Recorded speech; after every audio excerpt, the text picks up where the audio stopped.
is a question segment. So what I'm going to be doing is looking down a lot like that at the list of questions I have, about 5 minutes, see how many I get out, then we'll do another one.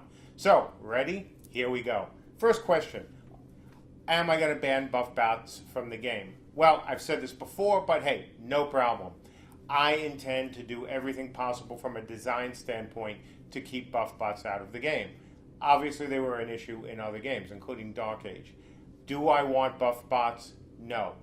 Can you do it 100%, banning all buff bots?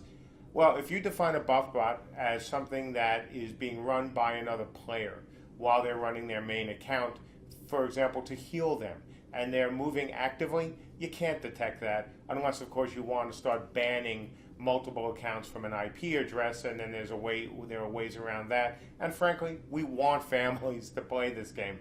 We want people to play with their spouses, with their significant others, etc. But again, the key is we want to do everything from a design perspective to make buff botting almost impossible. One simple example, we all know from Camelot the old trick of leaving a bot inside the walls to keep healing and keep buffing. No, we are going to make sure that that is incredibly difficult to do. Okay, hopefully that answered the question. Next question, are spears going to have a longer range than sword? Actually, we haven't sat down and figured out every aspect yet of how weapons will work. From my perspective, yes, I would actually like to do that. That does have a much older school feel, like, thousands of years ago, where the guys with the longer pointy things could keep the guys with the shorter pointy things for a while at range. We'll certainly try that.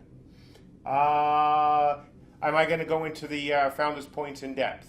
Absolutely. Won't do it now, of course. I intend to do it either Monday or Tuesday. Everything you want to know, and maybe some new discounts as well as some additional items. Is small group combat going to be useful in CU?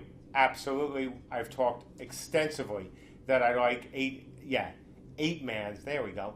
8 mans in the game, and I want this game to also support solo play. You've seen the Veil Walkers, you've seen the Veil Stalkers, you've heard me talk about 8-man. It shouldn't be, obviously, just about the Zerg. Comparison between how Warhammer handled cities and Camelot Unchained wants to handle cities. Well, first, the big cities, or bigger cities, they're safe. They cannot be attacked. If you've seen my lore video, you know how the mountains surround them. That was both convenient from a law standpoint and also from a design standpoint. You will not be able to attack the main cities.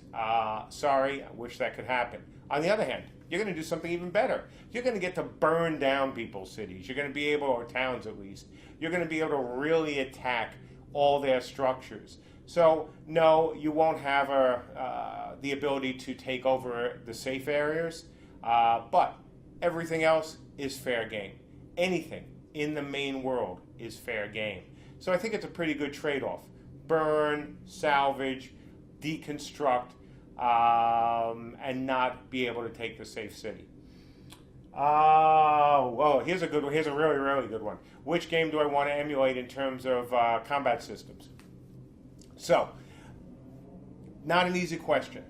Very complicated because that involves whether we're going to have tab targeting, reticle targeting, swing and hit based on where you're facing. But here's what I can say, and then I will have a bigger update on combat, probably not today, but certainly over the next 3 days.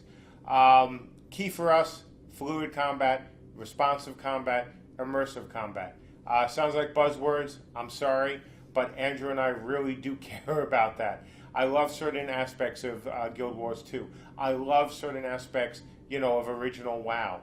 I want our game to have, again, a very fluid system. And the one thing I will say, and this will, I know I'll touch on in another question, I love positionals, I love reactives. I really want this to be, fortunately, that's not for here. I want this to be a game where you're not just sitting there with 5 or 6, buttons on your hotbar, or maybe you only have 2 hotbars. You're going to have a lot of different attacks to choose from, a lot of different strategies to choose from. That is crucial for this game. Can archers spec as walkers? I can imagine why some people would ask that. Honestly, I don't know right now. Simply because, one, the archer class is a stretch goal, and second, as I've said in the video, I'm not even sure that this is the mechanic I want to use. It's an interesting mechanic. Obviously, it's generated a lot of talk from you guys, but it is something we're going to look at for possible inclusion, but not definite inclusion. I will talk about archers a little bit in another question. Okay, that's it for this update. Be back soon.